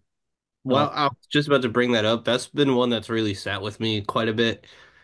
Um, if there's one that's like there's three that have sat with me the most, and it's Stalker, Redbeard, and oddly Better Man. I was not expecting for the last week and a half to be solely me just thinking about Robbie Williams every single day, so I could listen to at least one of the songs off the soundtrack, and that really caught me off guard. I was not yeah. expecting that, and I think overall the episode I'm the most proud to bring to the cast is Cold Souls because Yeah, I think about that a lot. thank you Uh, for again, never heard of that movie, ended up really loving it. That was one of those for sure for me. And yeah, like for not Onyx the me, Fortuitous. oh yeah, no, I take back what I said. Redbeard's a piece of shit. Yeah, Onyx the Fortuitous and the Talisman of Souls was that and that and the Spoils of Babylon were my two favorites, for sure. Hey, people like the Spoilers of Babylon episode. Peaks. Do they? It's one of our highest episodes, I think. I'll Is it? check. Oh, okay. Good to know. Yeah, it I guess when we argue, the views do go up. But yeah, for me, it's like Redbeard was definitely I mean, I don't think out of all the episodes I've gushed that much about a movie before. That like whole segment was me just, I mean, praising that thing to high heaven because it's one of the best movies I've ever seen. And then just in general, like, I mean, Stalker, Jesus Christ, that's not that far behind. That's easily one of my favorites that we've done. Sam, that should be the one you should be most proud to have brought to the show okay. because fucking hell, that was a hell of a movie. And yeah, just so many like Oh, Sense of a Woman. Also, That, yeah, yeah, I those are really enjoyed watching Sense of a Woman on that watch. Was really good. yeah. I mean, I'd seen that one a Um, thousand times already, but yeah. yeah, it was good seeing it again because I always love revisiting that one. And yeah, just Mikey and Nikki, like Jesus Christ, that was a great one. oh, that episode. Thank God it lived. Yeah, Thank that one was like I didn't we crashed like 80,000 times that episode. I thought it was going to be kind of not great and then it ended up being really good and being one of our most watched episodes. I don't know why, but it sure was. Um and that was a good one. it's all the betrayal. Say what? It's all the betrayal because Kansas City had that Mickey. Um, I can't even say that. Mikey and Gee, Nikki. Mikey and Nikki, thank you. And yeah, just so many again, yeah, like honestly too many to name. Shattered Glass, that was one Right of up. Rosario Dawson. Rosario Dawson. Real Life, one of my favorites for sure. Jesus Christ, that one that still is one of my favorite discussions we've ever had too. I feel like well, I remember watching that one back and just being like, we were all having a lot of fun with that one, for sure. But and the whole Once Upon a Time episode, that was, I liked all those movies. But Not our OG blow up, but the real blow up. yeah. And what was I gonna say? Oh, but also I guess I would also ask, what would like I know what my top three episodes of season one are. I don't know about you guys. Like what do you think are the best ones we've done so far? I'll let you go, Matt, because I need to decide because That is hard to say. there's like I like five the in my Halloween head. town. Say what? What made the Mona Lisa smile? We know. Oh, the Halloween one? Yeah, yeah. There's a good reason the Mona Lisa was smiling. Yeah, that was a good one. That was our first one that kind of caught on and like became a big hit. For me, for sure, the top three are the Oscars one is the best one we've done, hands down, for me. Like that's a fucking home run of an episode. Number two is the ham special, which please, everyone, go watch that episode. Damn. It is so fucking good. And then the St. Patrick's Day one also. Yeah, Like those would be my top three Enrique, so our far. first guest. Yes, first guest. Hopefully we'll have another in season two. I think we did say we're bringing Andrew on at some I'm point, gonna so say we can we do that for season two. figure out a couple Yeah. guests. I know a bunch of people that want to talk about movies, so Oh boy. Yeah, let's not make it too regular of a thing, but we got to keep it Odd special. life of I can't wait. That's gonna be crazy. But do you have a three? Matt, I know. Well, mine would be like again the Halloween one. Uh, hmm. I I had some fun on the New Year's Eve one. that was a good one. I That was enjoyed that really one good. quite a bit. Yeah. And I know this one's super recent, but I did have fun with the Seagal one despite the SNL snafu. I honestly think that ended up being a pretty good discussion still, So, because my brother saw that one and he said, I said I was worried about the SNL episode, and he said, well, it was a good way to establish what an asshole Seagal is right off the bat, just describing his behavior behind the scenes. So then everything afterwards makes sense, and I'm like, that's a good point. I can't believe how that yeah. ever. I was just sitting there listening to everything we said all tie into my PowerPoint presentation, and I just took everything not to just spoil the fact that I have That was one of the so best. much. That was one of the best moments that we've had so far, and Matt just like took that and ran with it this episode.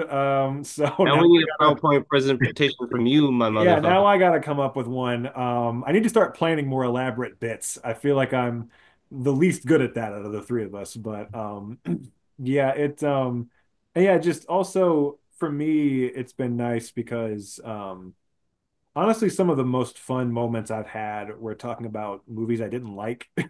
Like I think one of our all-time best discussions was Interstate 60. That was just a ball like That's one of my three. Is that episode with Laura, Interstate 60, and whole nine yards. whole nine yards. Because that was like the Oh, surprise of yep. you really enjoying that, like, or not really enjoying it, but like enjoying it. Yeah, I enjoyed that movie quite a bit. I was like, Yeah. okay, and then that's where that goes into it, and then the grilled episode. Even though Oh I my God, that's such a good episode. sitting back on it, all three of those movies are kind of boring in some regards. I don't think because it was But Grilled Oklahoma Crude and what was the other one? Freeway, Freeway? you're yeah, Freeway is Freeway. not boring. You may not like it, but it's Oh, I not mean, yeah. boring. I love the movie, but like, I think I've seen it too many times to where I know everything.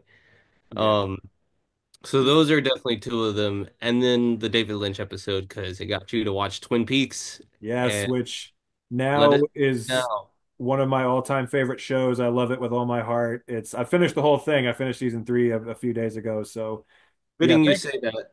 thank you for that, Sam. I just finished my bottle of champagne to celebrate a full season, a full 27 episodes. We've done a lot. We've come a long way and we're going to go a lot further. The amount of episodes is the podcast is the same age as me. Uh, Number of episodes equals number of years. So there you go. Also, is a part of the 27 Club. there So we if we go. don't come back for season two. You Oh, know one of why? us is gonna die. It's because we Kurt Cobained ourselves. I was about to say one of us is gonna die now. Shit, I'm the. You guys are both a year younger than me, right? Shit, I'm gonna die. That's Damn it. 27. Actually, no, no, no. We're gonna come back next season. One of us is gonna be a monkey with a big drug problem. There you Wait, go. wait, wait. Let me see if I can find it. Oh, shit. I am Caesar swinging down the bridge because I will be the monkey next season when I pick one That of the worst. is the no, I'm picking one of the worst possible movies to ever like try to feel good about yourself. I've heard this movie will destroy that. So be prepared, y'all. Oh, now I'm in Not gonna end suspense. well for you in season two, episode right. one. Oh no. That now I'm all in suspense. What could this be? Wow. Now I guess we have to find I can't out. I tell you. guess we have I to can't wait. tell you. It's a cliffhanger. I guess we have to wait to find out. Damn. But Is I it am Where's the Caesar. Water? Where's the There we go. Yes. 10-year anniversary of Where's the Water 2. Let's get that one on here. Boogaloo. And like, yeah, Aquatic It, Boogaloo. That's right. Holding out hope for number 3 to get made eventually. But yeah. So yes, thank you everyone very much for watching both this episode and the season. Thank you for sticking with us for an entire season. We've enjoyed every step of this, every episode we've really enjoyed making, and it's been a lot of fun. But for a long while there, it was kind of like we were doing it because we enjoyed it, not because we were getting attention, because we were only getting on a good week 12 views an episode. And so it was the moment when the Once Upon a Time episode came out and we really like started taking off with the views and getting like hundreds per episode, like at least crossing the 100 mark every time and getting more subscribers. And it's been very exciting seeing all the growth we've had recently, and that's been really cool. I'm sure you Shout guys. out Ravenger 93 for that comment on our recent episode because that shit was hilarious. Yeah, that's his second comment, and that one was really funny. Yeah. Our most at this moment our most loyal subscriber. So yeah, it and shout out to Ulrich Thompson again as well for liking us on Yes. TikTok. But yeah, yes, it's been a ton of fun. I think I speak for all of us when I say it's like really energized us and gotten us to like commit even more than we already were to like, exciting ways to keep it going and stuff, and just a general feeling of excitement about the whole thing. And it's been a lot of fun, and hopefully in season 2 we'll grow even more, and we'll keep getting on talking about movies, recommending good shit, and just all kinds of good shit. Just delivering the goods as best we can. So thank you all for watching. This is another 3 for 3. amen. Tune in next time for the season 2 premiere. Woo! Woo woo. Prepare to fall to your knees. Yeah. And in the fun way. And there's one thing I have to end this out on.